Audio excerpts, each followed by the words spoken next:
I'm back. Did you miss me? My last video, Bread Baking Basics, Bake Along With Me, would be great for beginners. This one is a very easy recipe that we're going to do today. I just go more in depth for beginners in that video, so you may want to check it out first. This one we're going to make with the mixer, and it is the best bread for toast. Also, it's great for sandwiches. It's a much firmer bread. The ingredients that you're going to need for this are 1 1/4 cup milk, any kind of milk, 1/4 cup of butter, which is a half a stick, 1 tablespoon of baking yeast, a tablespoon of sugar, and 2 teaspoons of salt. About 3 1/2 cups of flour, and I'm using 100% white whole wheat today. It's a lighter strain of whole wheat.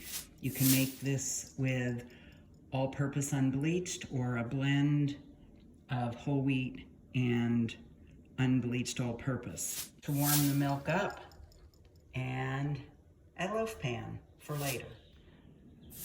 The butter is going into the microwave on it. You want it to be 105 to 110 degrees. We're just going to use the finger test today. You want it to be so hot that you're going to pull your finger out right away, but not so hot that you burn yourself. We need to begin by proofing our yeast, prove that it's good. So we take our less than 1 tablespoon, or the equivalent of 1 packet of yeast, and put it in our mixing bowl.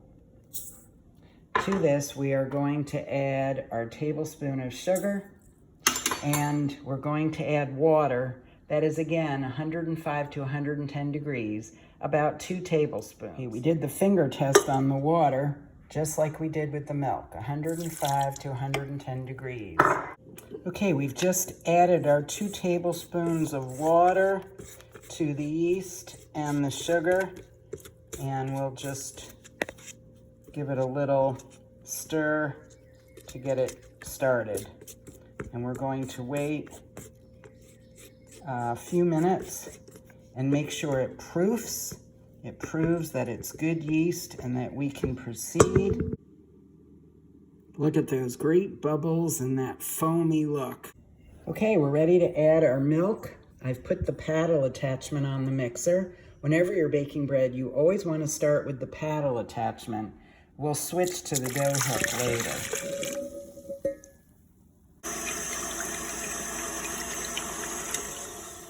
Before we add all the butter, we're going to put most of it in except about a tablespoon, and we're going to add that to a bowl or an extra pot.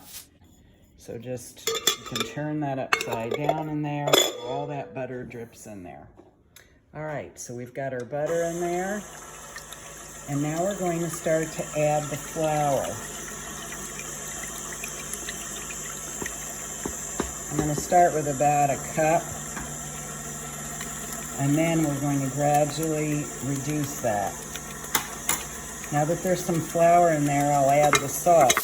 The salt, again, controls the growth of the yeast as well as gives it flavor. So you don't want to add the salt immediately. You don't want it to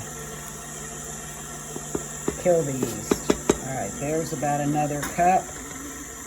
Starting to get thicker.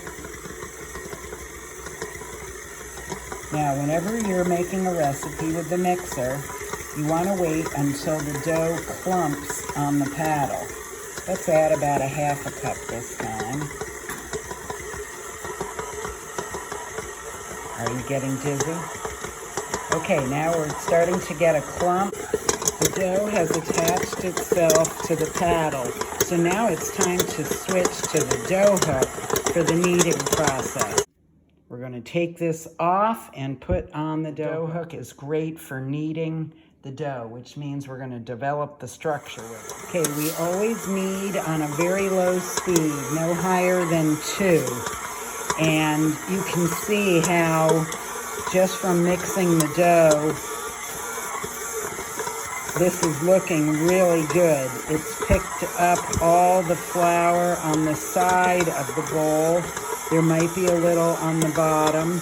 I'm going to put in about a tablespoon for a minute. I want to see what the dough feels like. I'm adding another tablespoon of flour, and then we're going to check it again. The mixer's wonderful because it does all the work for you, but you want to be able to monitor the moisture. If you add too much flour, you're going to find out really quickly because your dough is going to separate and it's going to look dry. It's going to throw off little pieces. This is still looking good. So let's lower the mixer and check it. All right, see how that sticks for a moment but pulls away and there's nothing on your finger. So the dough is really good. We're gonna give it another minute. When you're kneading with the mixer, and again, kneading develops the structure of the bread, you wanna do it for 3 to 5 minutes. Finish kneading. It's been about 4 minutes, and let's check it. Oh yeah, super sticky Post-it note. Pull it away, it's not sticking to your finger. And when you press on the bread, it should spring back. That's how you know that it is kneaded enough. We're gonna take it off of the dough hook.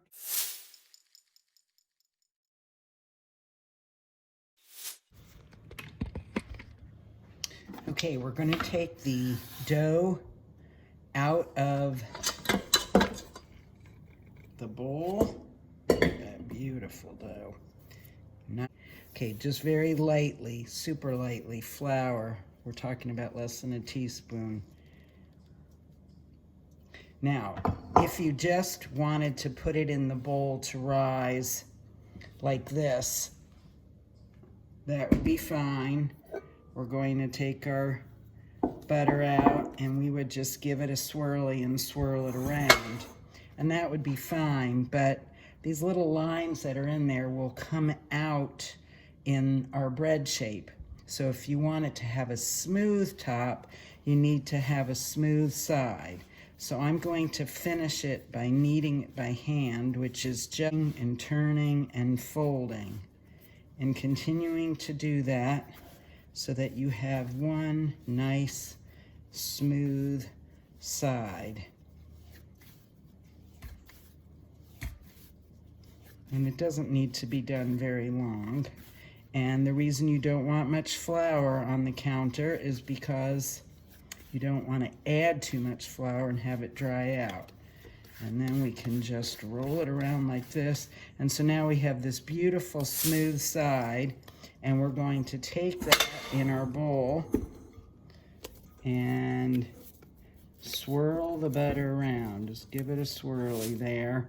And this side with the ridge that's not as smooth is turned upside down. Okay, we're going to cover that with a clean dish towel. So I'll see you in 45 minutes. We're ready to shape the bread. Lightly cover your surface with just a little bit of flour. Look how nicely it's risen. Much bigger in the bowl than when we started.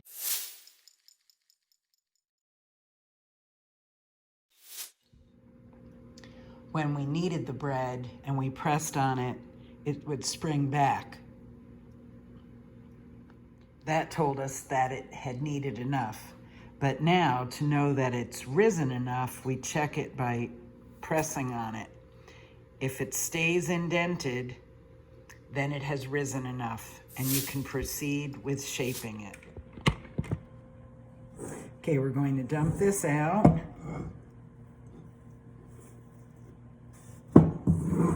And we have the side that had some creases on the bottom, the smooth side minus my finger marks on the top.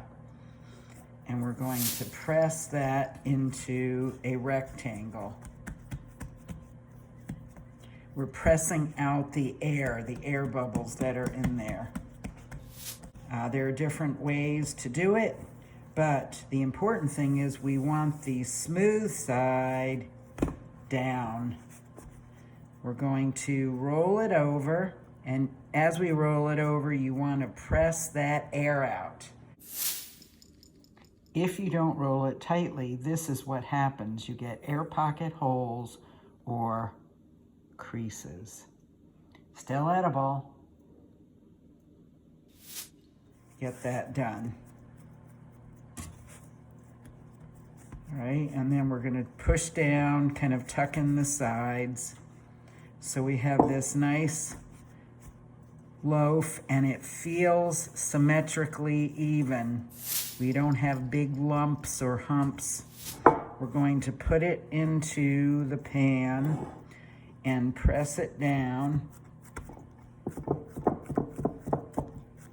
Okay, and again, I'm feeling with, you can feel with your eyes closed. It should look really nice and symmetrical. Whatever it looks like on the top, that's what it's going to look like when it comes out. Now, remember where it is, about 1.5 inches below the surface of the pan, and we'll see how much it rises. It's going to take about 2/3 the time of the first rise, so about 30 minutes. So in 20 minutes, I want you to set your oven to 375 degrees Fahrenheit, preheat the oven, and I will see you back in 30 minutes. Okay, 30 minutes has passed. Look at that beautiful loaf. Look on the side, see the air bubbles where it's grown. And if we look at it, it's about 3/4 of an inch at most on the side. And so you can see how it's grown. Here's the same loaf of bread made totally with unbleached all-purpose. There's a couple of little air bubbles that I didn't quite press out, but they'll just make some nice texture. Okay, let's give it a little quick slice. Here it is at 25 minutes. The top is looking really beautiful. Look at the split, but the side needs to be a little more deeply golden. So we're putting it back for another 5 minutes. Okay, we're at 30 minutes. Look at the difference.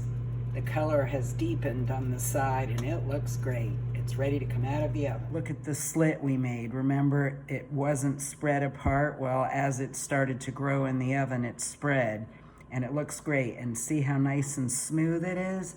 That's because we put the smooth side up.